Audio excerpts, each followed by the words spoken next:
Olá, pessoal, tudo bem? Bem-vindos e bem-vindas novamente. O tema do módulo de hoje é fato. E aqui precisamos nos recordar de uma importante lição da nossa doutrina majoritária. Lição esta que toca diretamente com o conceito analítico de crime. E qual é o conceito analítico de crime?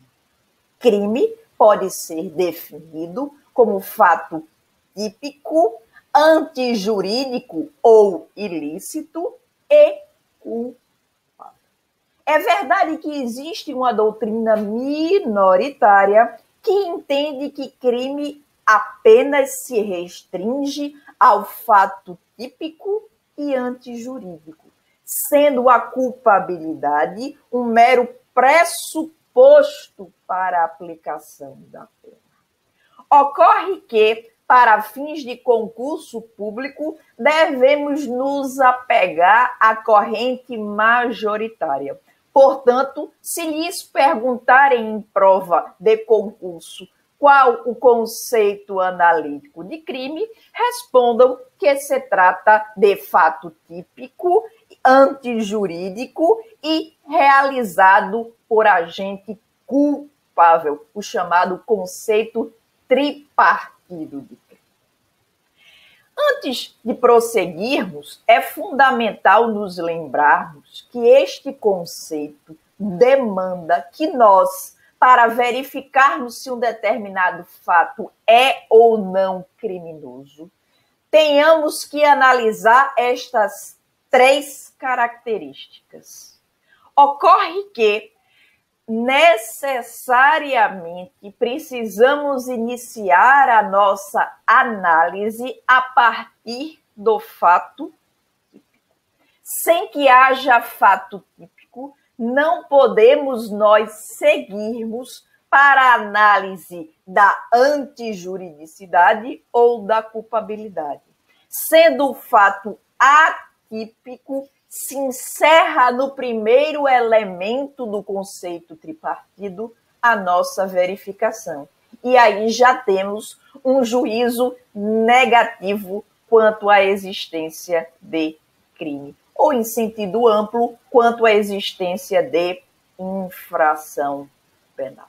Se nós formos pensar na estrutura do fato típico, nos virá à mente de início a existência de uma conduta humana, de um resultado e de um nexo causal.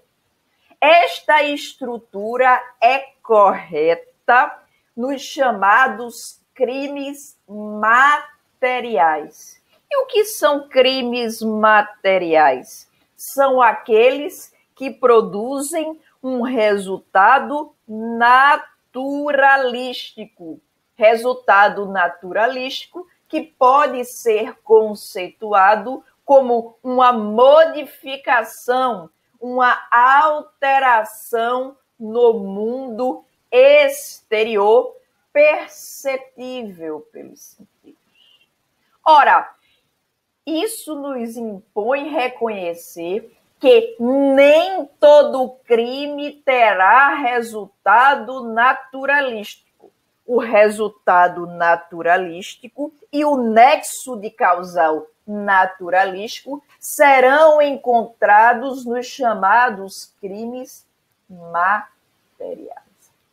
Um exemplo claro de crime material é o crime de homicídio.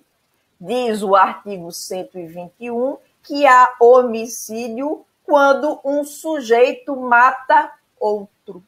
E, evidentemente, esta verificação da ocorrência da morte se dá com uma modificação no mundo dos fatos, que nós percebemos, por exemplo, quando da produção do exame tanatoscópico, o exame que identifica a causa da morte do sujeito. Muitas vezes nós prescindimos do exame. Uma própria verificação ocular é suficiente para que pessoas com discernimento digam claramente que o agente veio a óbito.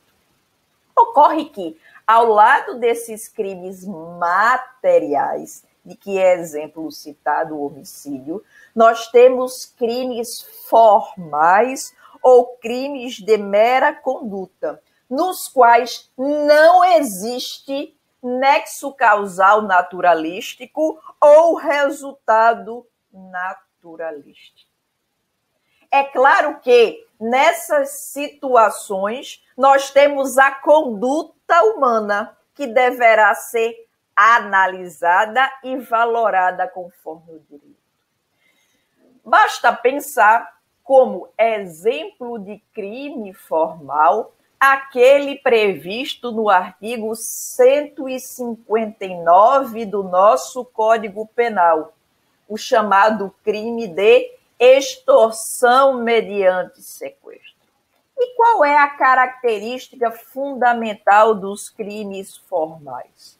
Nestes crimes, no tipo penal, o legislador prevê conduta e resultado.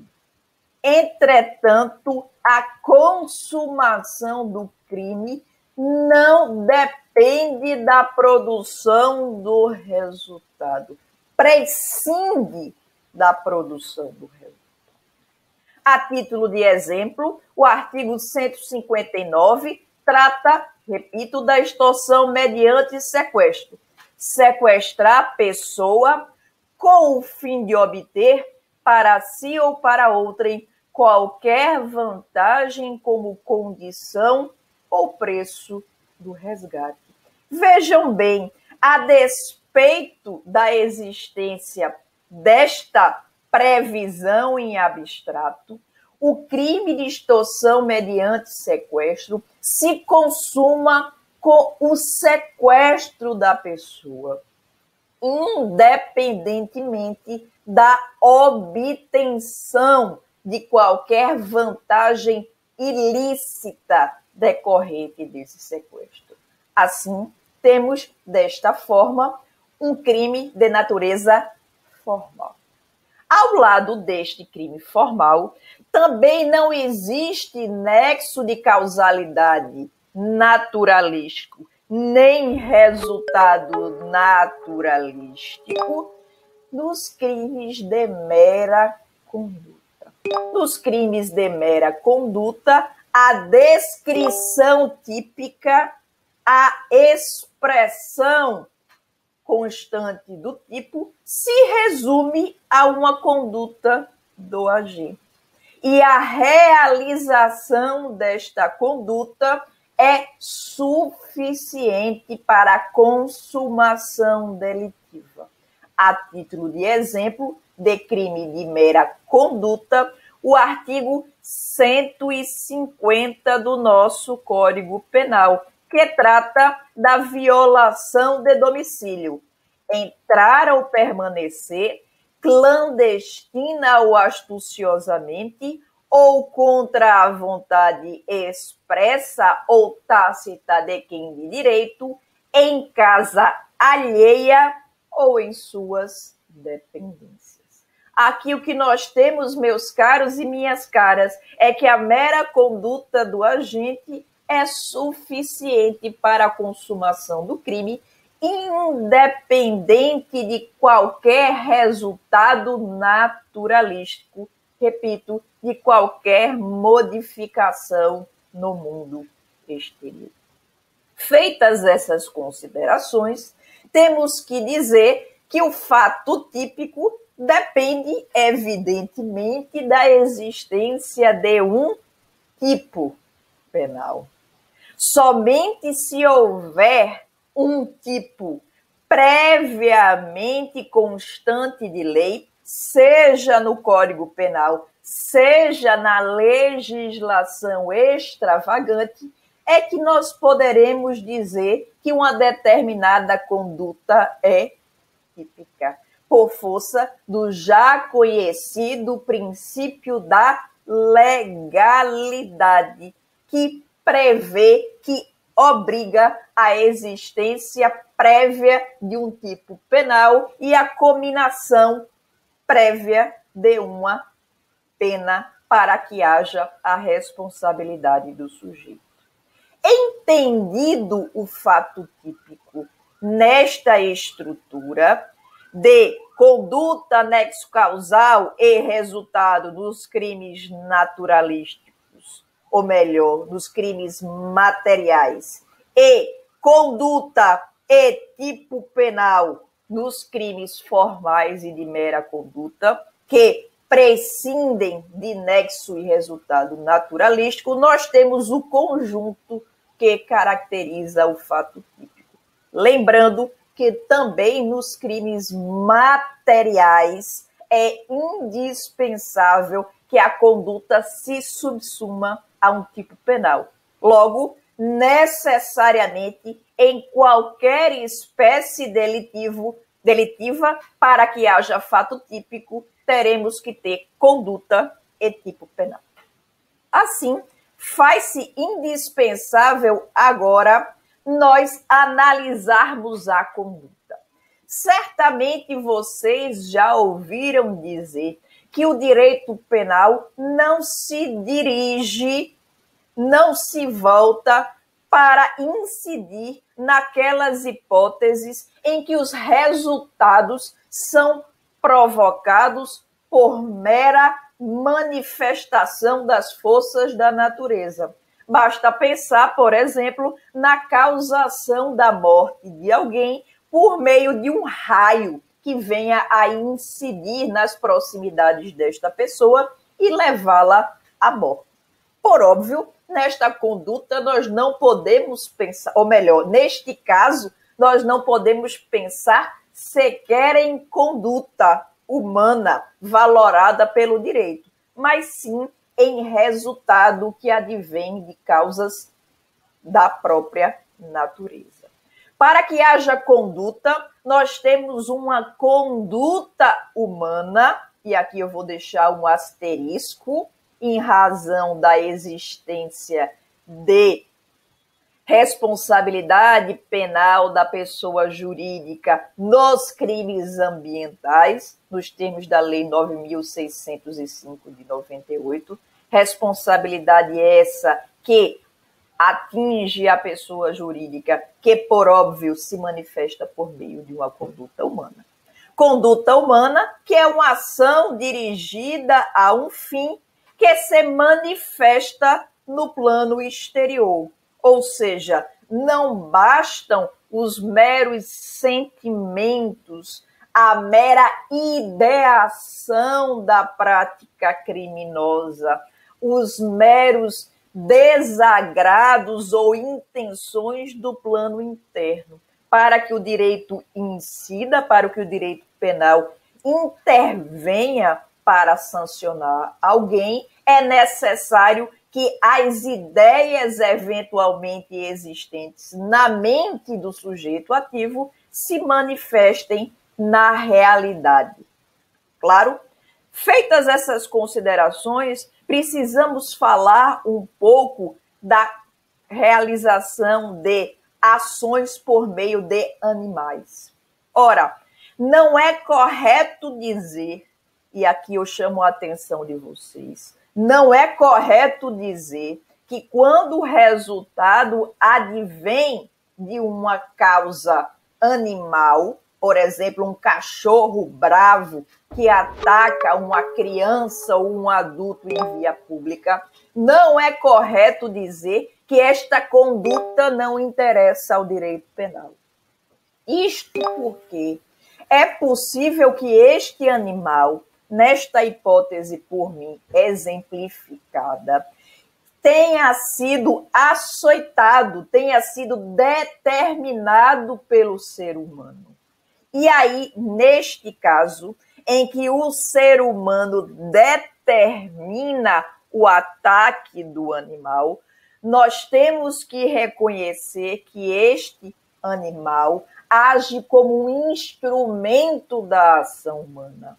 E desta forma, o ser humano que determinou o referido ataque que causaram as lesões corporais na vítima deve ser penalmente responsabilizado, visto que se valeu do animal apenas como um instrumento da sua conduta.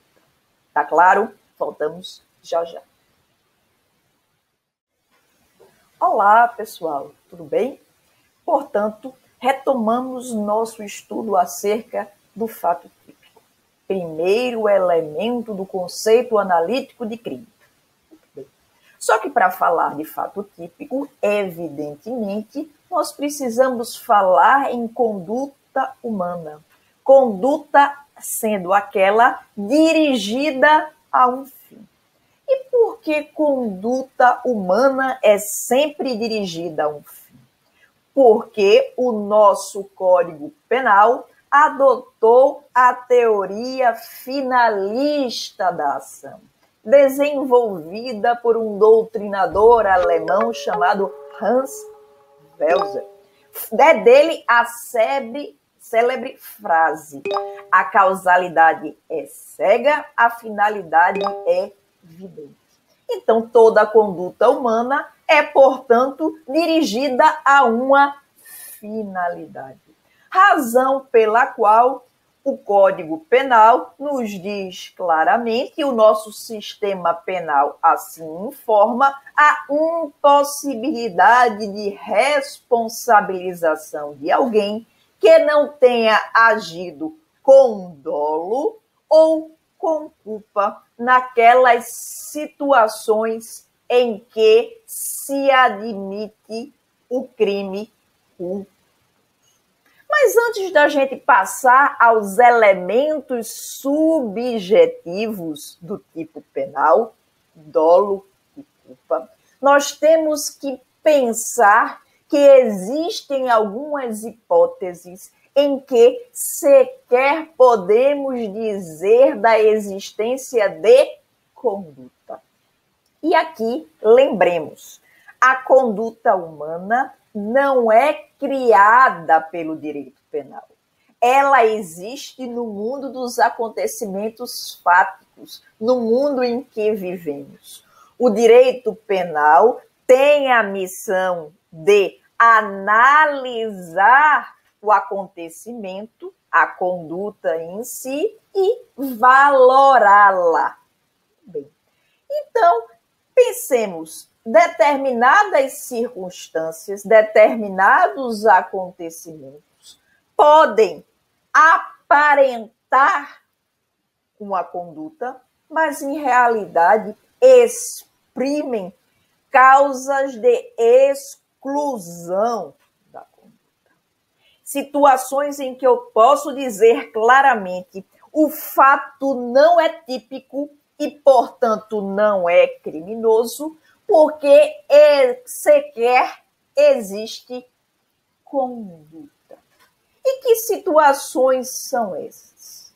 Em primeiro lugar, naqueles eventos em que a causação do resultado se dá por meio de caso fortuito ou força maior. Pensem, por exemplo, que alguns alpinistas estão a escalar um monte cheio de neve e que, quando se encontrarem ainda no meio dessa escalada, são surpreendidos com uma grande avalanche que vem a levá-los e tirar as suas vidas. Evidentemente, este evento da natureza, uma força que não é controlável nem é determinada por uma conduta humana, não pode ser imputada a qualquer ser humano.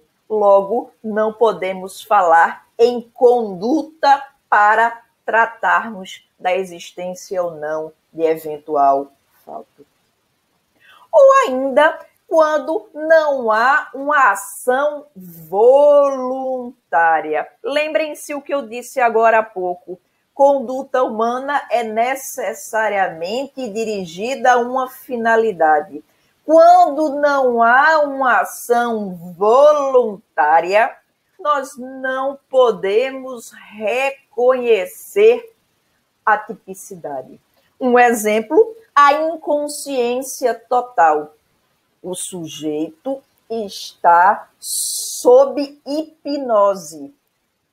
Desta forma, o seu atuar, a sua atuação não é determinada por sua força de vontade, mas sim há um estado de total inconsciência que afasta e precisa afastar a responsabilidade penal do sujeito, caso haja a produção de algum resultado danoso.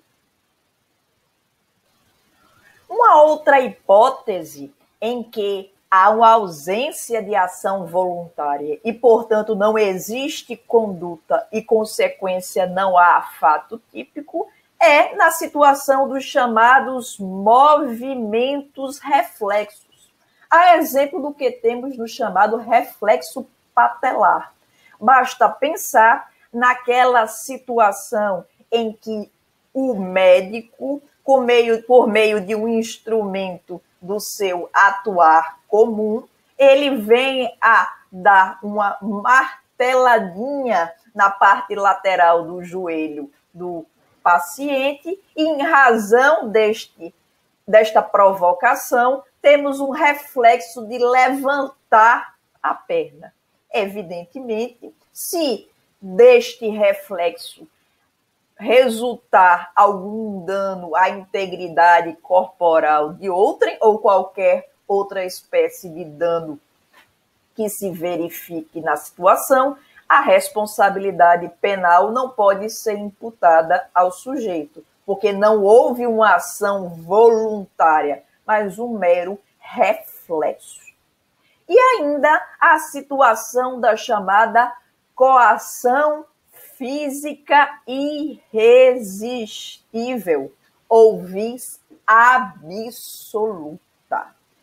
Aqui, meus caros, também há exclusão da conduta e, portanto, da tipicidade, quando uma força superior à resistência do indivíduo acaba por transformá-lo em instrumento da conduta do coator. Permitam-me explicar melhor. Imagine que alguém muito mais forte do que eu segura meu braço, minha mão, coloca uma arma de fogo na minha mão direita e, exercendo uma pressão insuperável, irresistível sobre meu dedo indicador, provoca o disparo da arma. Após o disparo, este projétil vem a atingir um terceiro e este terceiro morre em razão dos ferimentos causados. Por óbvio, a responsabilidade penal, nesta hipótese, não pode ser a mim atribuída, mas sim ao coator, porque na situação analisada eu me tornei, em razão da coação física irresistível, em um mero instrumento da vontade do agente. Caso semelhante àquele em que o animal é instigado, é determinado a atacar um terceiro. Em ambas as situações, apenas aquele que determinou por sua força na coação física irresistível ou na determinação do animal, apenas ele poderá ser responsabilizado. Eu, no caso, no exemplo meramente fictício, sou apenas um instrumento da conduta do sujeito, como também é instrumento a própria arma de fogo que deflagrou o projétil e que causou o resultado morte. Responderá, portanto, o coator e tão somente ele por homicídio doloso.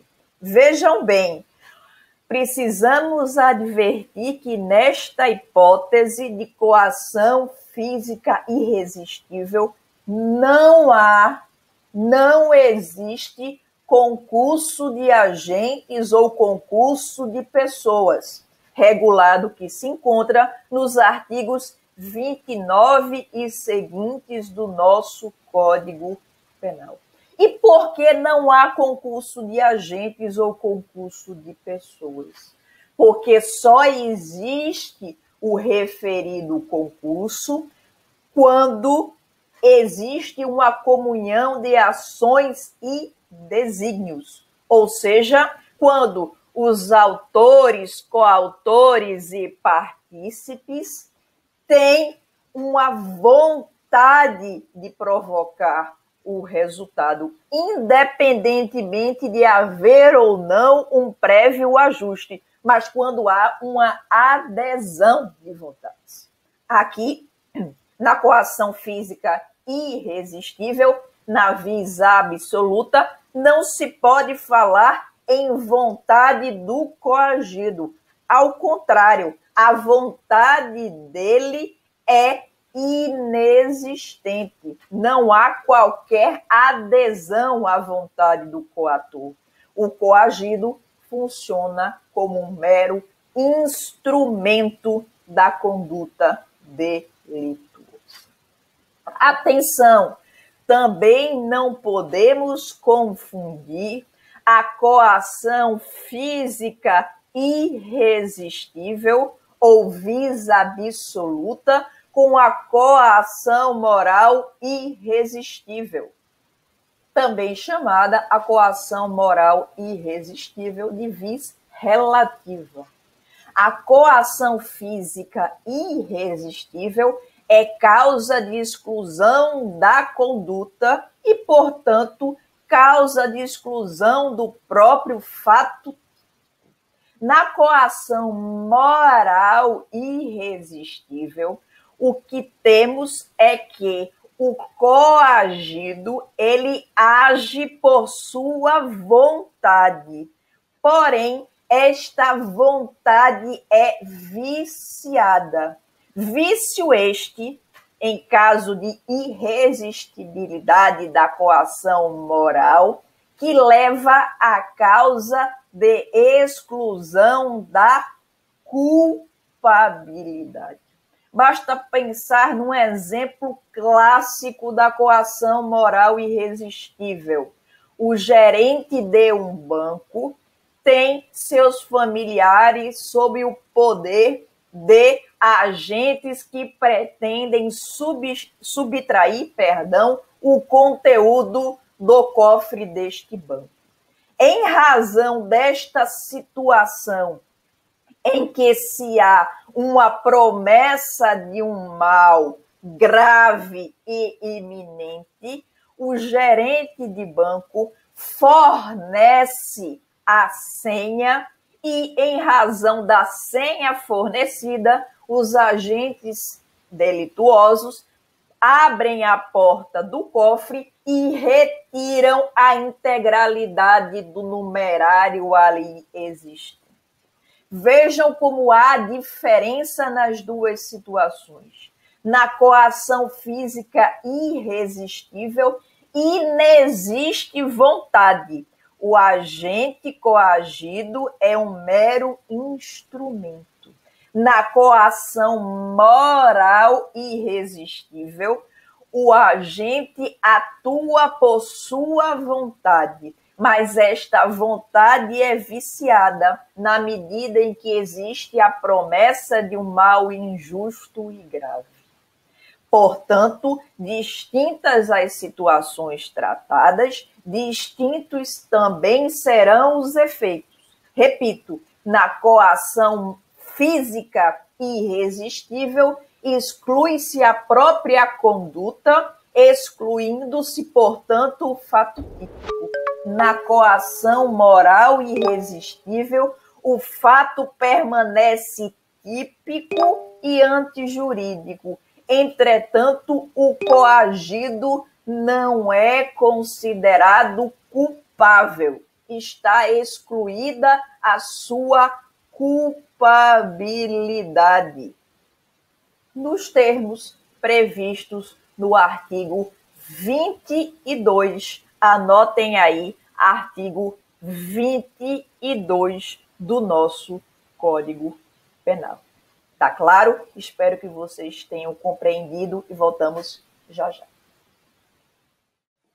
Olá a todos, bem-vindos e bem-vindas novamente. Agora vamos falar acerca do dolo. E o que é dolo?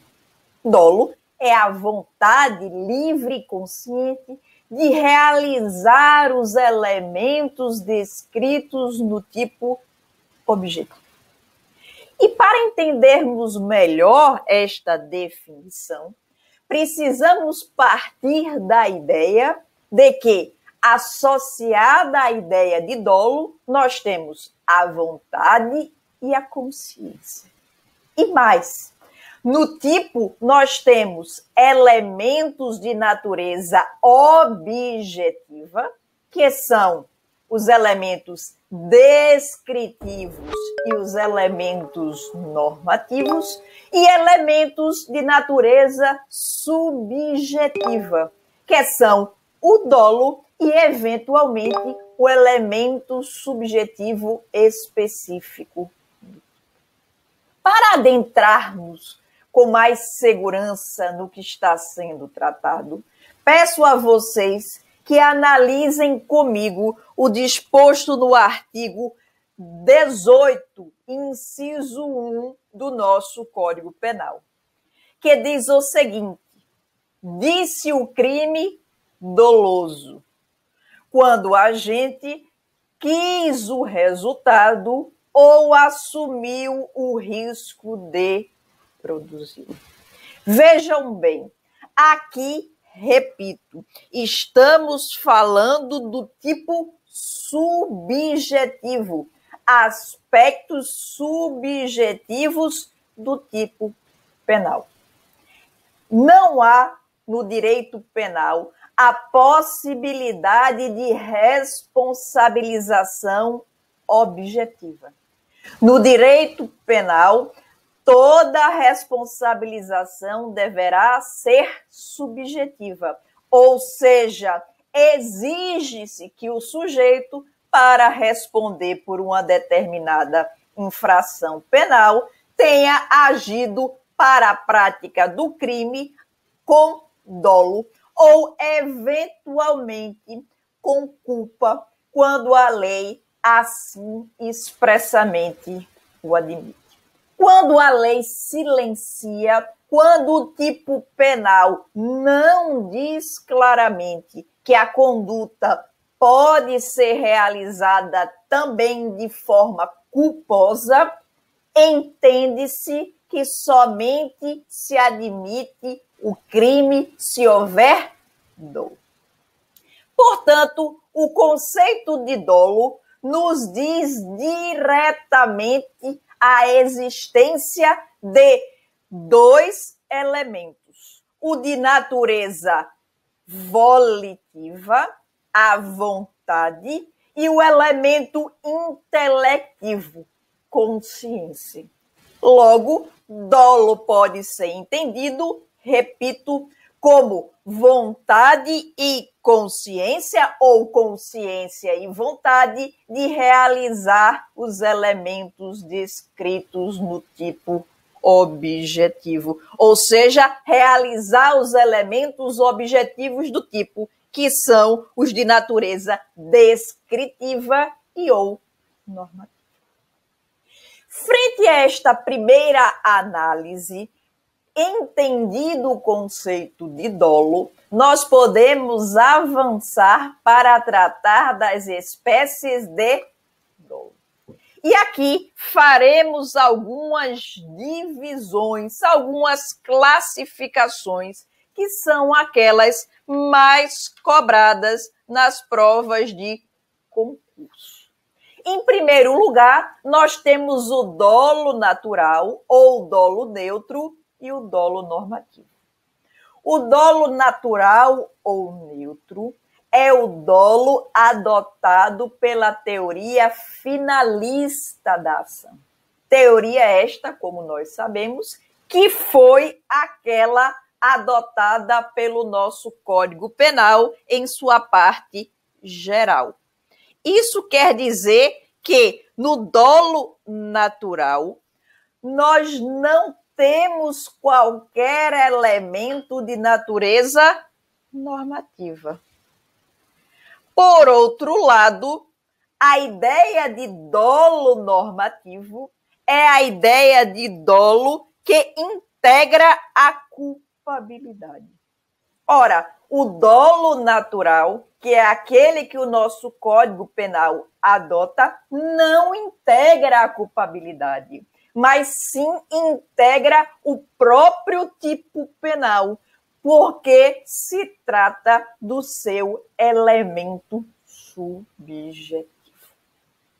Temos ainda a distinção, meus caros e minhas caras, entre o dolo direto ou dolo imediato e o dolo indireto, que pode ser aquele de natureza alternativa ou de natureza eventual. O dolo direto ou imediato diz diretamente com aquilo que já lemos no Código Penal agora há pouco, quando o sujeito quer a produção do resultado. Se o sujeito quer, deseja a produção do resultado, nós temos um dolo direto ou dolo imediato. E aí esse dolo direto ou imediato pode ser também subdividido. Isso porque nós temos o dolo direto de primeiro grau e o dolo direto de segundo grau. No dolo direto de primeiro grau, o sujeito tem consciência e vontade de causar um resultado. Ele se dirige para a realização do seu fim proposto, praticando a conduta necessária. Imaginem que Tício quer matar Caio. Para tanto, utiliza-se de uma arma de fogo e dispara projéteis em seu desafeto. Aqui temos o dolo direto de primeiro grau.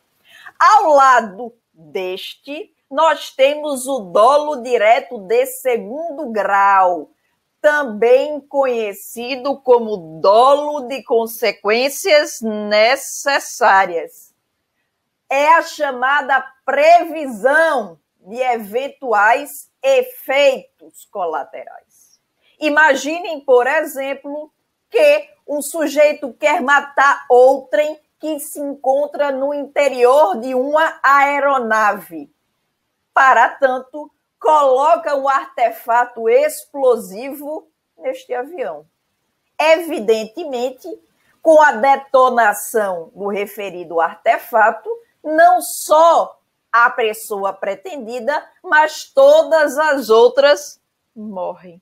Ou seja, no que tange a esses outros agentes, que não o indivíduo, há um dolo direto de segundo grau ou dolo de consequências necessárias, porque se sabe que o resultado era previsto para acontecer. Tem-se ainda a espécie de dolo chamado indireto. Na sua modalidade alternativa, se dá quando o agente pretende um resultado ou outro. Imagine que o sujeito ataca uma determinada vítima a golpes de machado com a intenção de feri-la ou de matá-la. Tem-se, portanto, um dolo de natureza alternativa, que está situado, portanto, na existência da expressão ou. E nós temos também o dolo indireto eventual.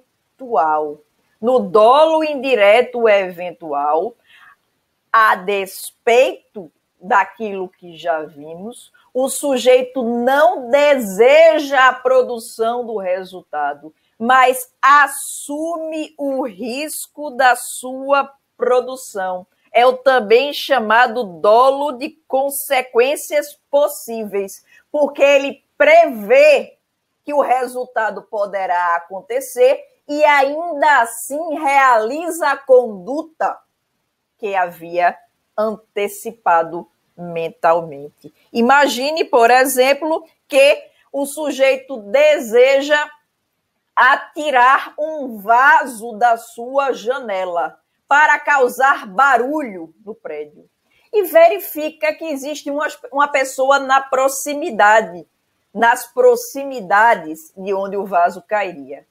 A despeito de visualizar a possibilidade da ocorrência do resultado morte, ou seja, mesmo tendo consciência de que esse resultado poderia acontecer, o sujeito lança o vaso e assume o risco da produção do resultado fatal na vítima.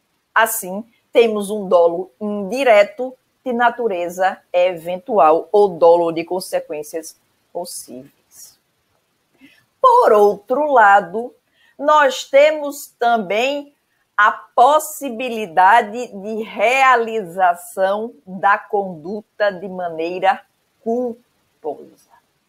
Nesta hipótese, o artigo 18, inciso 2, diz que será culposo o crime quando o agente deu causa ao resultado por imprudência, negligência ou imperícia.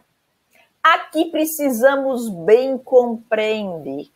E compreender o que, Andréia? Compreender que necessariamente a conduta é uma ação voltada para um fim. No dolo direto, o sujeito deseja a produção do resultado. No dolo eventual, o sujeito assume o risco dessa produção. E na culpa? Na culpa, meus caros e minhas caras, a vontade do sujeito ativo não é voltada para uma finalidade ilícita, mas sim para uma finalidade lícita, uma finalidade permitida pelo direito. Entretanto, em razão dos meios utilizados para a realização da conduta, ou pela não observância de normas próprias para a utilização desses meios. Em suma, em razão da inobservância de um dever de cuidado objetivo, anotem aí, inobservância de um dever de cuidado objetivo, o sujeito que não deseja nem assume o risco da produção do resultado, acaba por produzir. Não há aqui, repito, um direcionamento voltado a um fim ilícito, mas sim um descumprimento de normas de natureza objetiva, ou seja, normas direcionadas a todos nós que nos encontramos convivendo na sociedade, e a produção de um resultado naturalístico indesejado. O que é que nós temos aqui? Temos que o sujeito produz um resultado desvalioso e deverá por ele ser sancionado, desde que necessariamente a lei preveja a possibilidade de crime culposo. É o caso, por exemplo, do artigo 121 do Código Penal. Se vocês forem observar este tipo, verão lá no artigo, ou melhor, no parágrafo 3º deste artigo 121, que o legislador prevê de maneira expressa a punição da conduta dolosa. E o parágrafo único deste artigo 18 vai dizer que, salvo os casos expressos em lei, ninguém pode ser punido por fato previsto por crime, senão quando o pratica dolosamente. Ora, nós temos no direito penal a regra da responsabilidade penal subjetiva. Os crimes são previstos para quando o sujeito atua de maneira dolosa ou excepcionalmente de maneira culposa, quando a lei expressamente prevê a possibilidade de punição a título de culpa. Tá claro, minha gente? Voltamos já já. Muito bem, voltamos agora para avaliar e analisar a chamada estrutura do crime culposo. Já vimos que no crime culposo o sujeito não quer a produção do resultado, nem mesmo assume o risco da produção desse resultado. No dolo, quando o sujeito quer a produção do resultado, tem-se a chamada teoria da vontade. Quando o sujeito assume o risco da produção do resultado, tem-se a chamada teoria do assentimento. No crime culposo, já vimos que não. A conduta humana é dirigida a um fim, há, de fato, conduta com vontade, porém, a finalidade da conduta, a que ela é dirigida, é lícita ou mesmo indiferente para o direito penal. Aqui temos que visualizar que a produção de um resultado danoso, de um resultado indesejado, advém da violação de um dever objetivo de cuidado.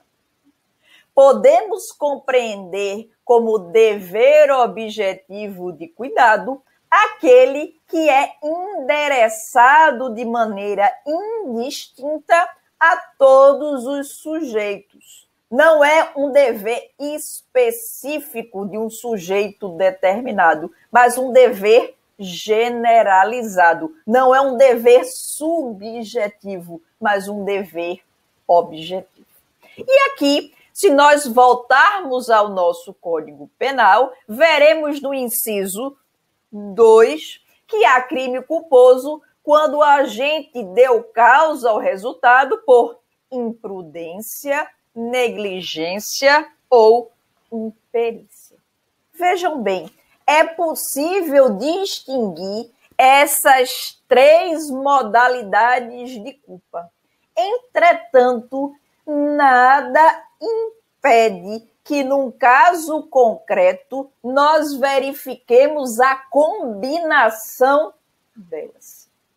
A imprudência pode ser entendida como a chamada atitude precipitada, sem a devida racionalização, a conduta de fazer, uma conduta positiva indevida. Por exemplo, dirigir, conduzir veículo automotor com excesso de velocidade. A negligência, por outro lado, pode ser entendida como a conduta negativa, o deixar de fazer, o abster-se, que determina a causação do resultado danoso. Por exemplo, dirigir veículo automotor sem ter realizado os reparos necessários no sistema de freio ou de direção do automóvel. E ainda a imperícia. Esta aqui está relacionada com a inaptidão para o exercício de uma determinada função, arte ou profissão. Por exemplo, um erro que ocorre pela inobservância da norma própria para um determinado agente profissional, um profissional de saúde, por exemplo. Repito, nada impede que, no caso concreto, nós encontremos manifestações de variadas formas, variadas modalidades de tendo a conduta com vontade e a violação de um dever objetivo de cuidado. Em terceiro lugar, tem-se a produção de um resultado naturalístico não voluntário. Duas questões importantes com relação a esse item 3. O resultado naturalístico deve ocorrer.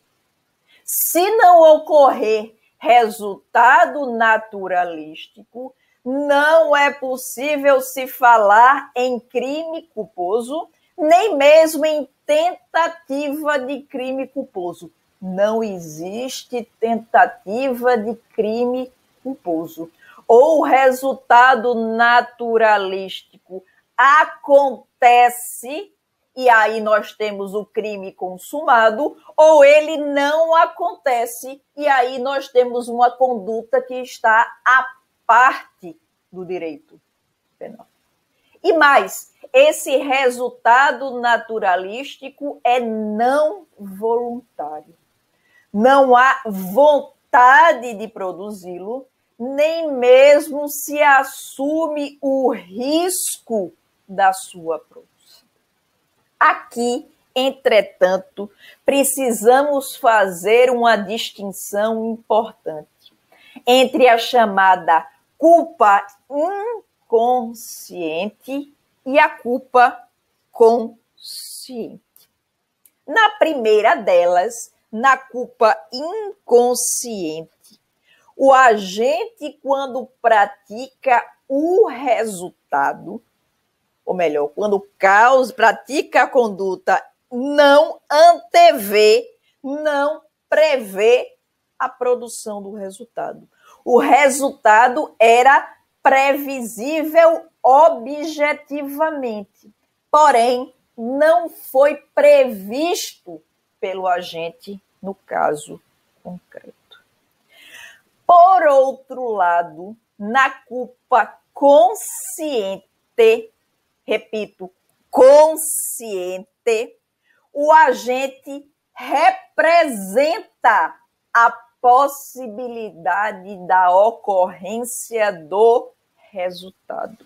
Entretanto, ao contrário do que acontece no chamado dolo eventual, o sujeito não assume o risco da produção desse resultado, porque acredita o agente sinceramente que poderá evitá-lo com sua habilidade própria ou com seus conhecimentos específicos.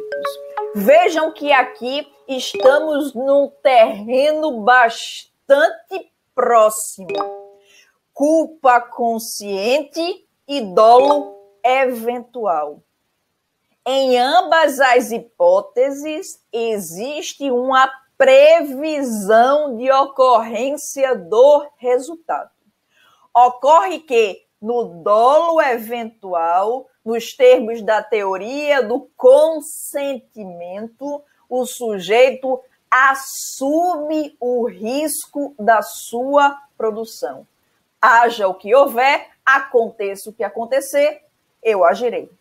Por outro lado, na culpa consciente, o sujeito espera e confia sinceramente que o resultado não acontecerá, de modo que ele não assume o risco da produção do resultado.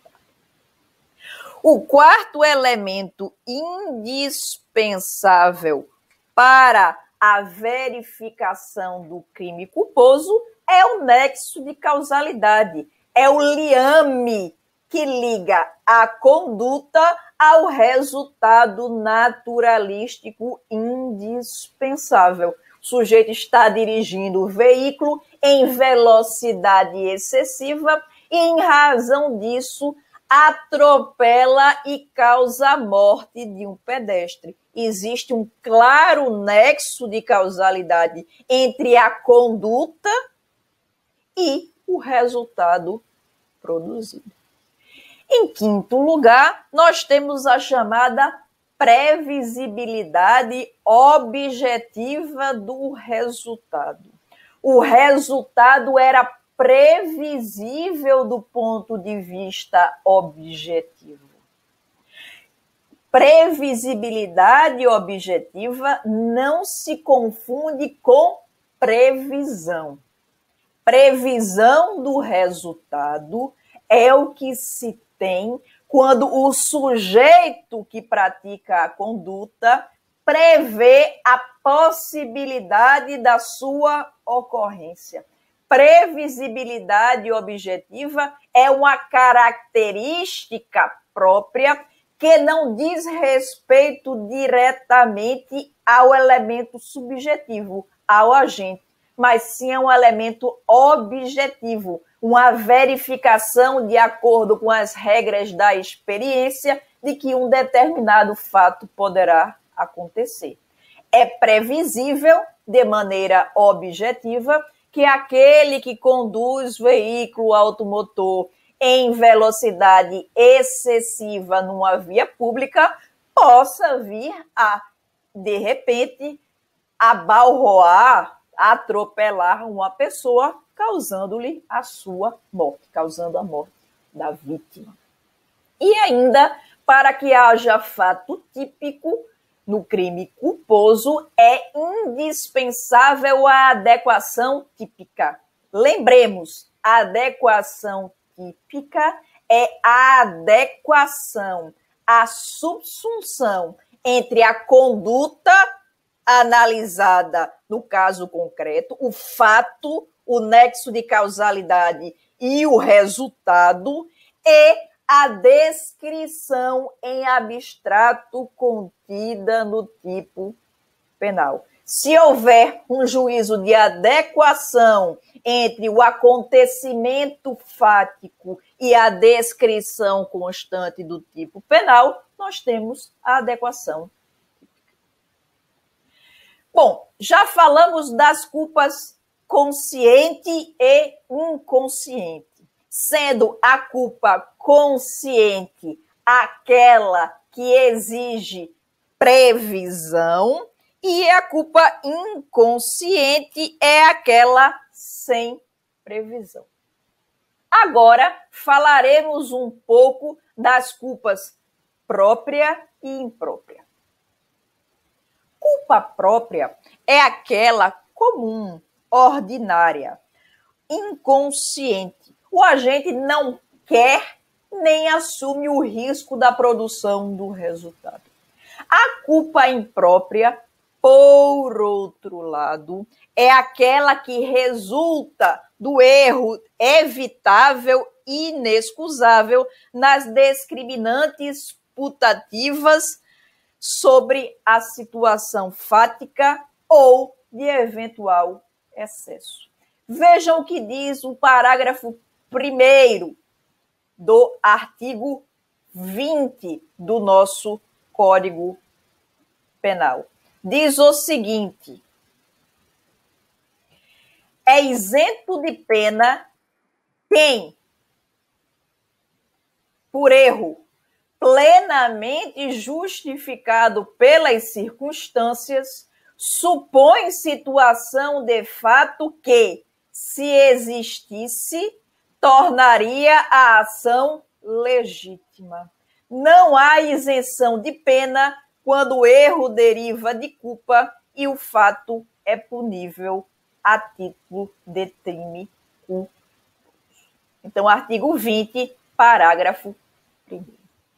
É possível a compensação de culpas em direito penal? Imaginem que dois sujeitos atuando culposamente provocam lesões recíprocas, ou seja, ambos são aqueles que provocam e que são lesionados. É possível a compensação de culpas em direito penal? A resposta é negativa. Em direito penal, não se admite a compensação de culpa, ou seja, aquele que é simultaneamente ofendido e ofensor não terá sua culpa compensada pelaquela do sujeito que o ofendeu e que foi também por ele ofendido. E a concorrência de culpas é possível?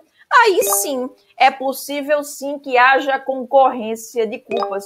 Por exemplo, basta pensar na hipótese de um acidente automobilístico em que não há observância da regra de proibição de conversão por dois motoristas e aí a produção do resultado de lesão corporal. Tá claro?